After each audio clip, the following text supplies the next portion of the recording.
Hey, what's going on there, YouTube? This is SCS320 representing JVS. I just got done looking at episode 1 of season 3, True Detective. I can't believe it actually came back after so much ridicule from the second season. Even though I like the second season, I'm so happy that Mahershala Ali is back in reprising the role of Wayne Hayes for this season. Now, the first episode is named The Great War and the Modern Memory. So basically, in 1980, 35 years ago, because I think it takes place in 2015 and goes back to 1980.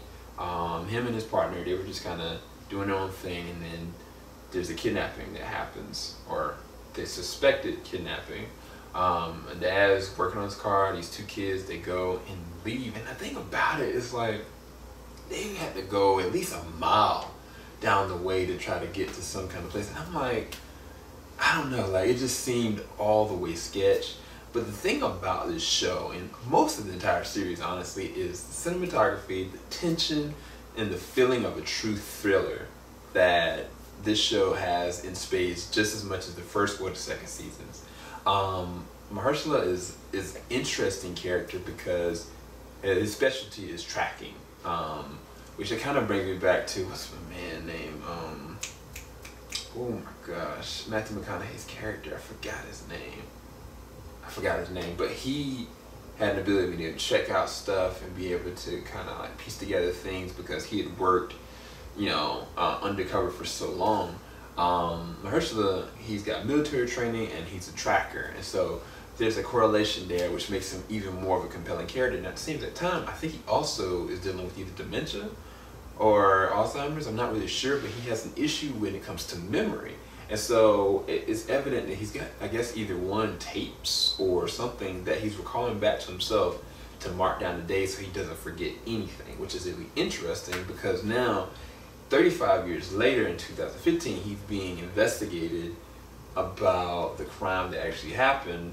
But then in 1990, he gets reinvestigated for something because I guess 10 years prior, something happened between the missing case that happened. And so it makes it very interesting and compelling because by the end of the episode, you realize, I'm like, what? I mean, it's really messed up. It really is all messed up because I don't trust anybody at this point. I don't trust the dad. I don't trust, well, I don't know.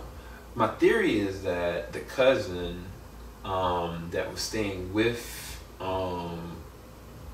the parents who left definitely was doing something underneath the cut because there's a peephole in between the rooms where the little girl was and the little boy was, and the Playboy magazines were not from the little boy, they're definitely for him. On top of that, it's really interesting to find that in 1990 it seems like he is a bump up, Mahershala's character, but yet, you know, they're reinvestigating this and he's kind of like they're probing him, not instead of just asking him like a case file discussion about it.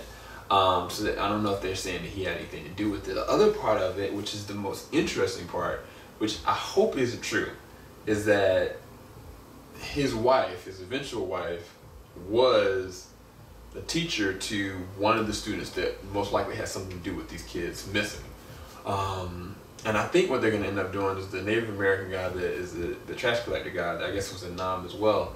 I think they're going to probably peg it on him in 1980, but then in 1990 they found out it wasn't anything to do with him. It probably had something to do with those older kids, which we already know because of what they show from imagery standpoint, that the kids lied. Like, one of them said, like, they saw him at the park. The other one said, we were driving a long way and we saw the kids. Like, no, they went, they parked and waited and sat there and saw the kids going through. So, and not just that, they were also playing with the boy's bike and the little girl's bike, I think. So there's no telling what really happened, but that's one of the things that I love about the show. Definitely a great first episode. Hopefully y'all enjoyed this review. I'll talk to you guys later on. Matter of fact, I believe the next episode actually just released. It's called Kiss Tomorrow Goodbye. Keep it locked, JVS, we ain't gonna stop. And for you patrons, hopefully you guys go and check out our thoughts and reactions points on our Patreon page, okay? Peace, guys.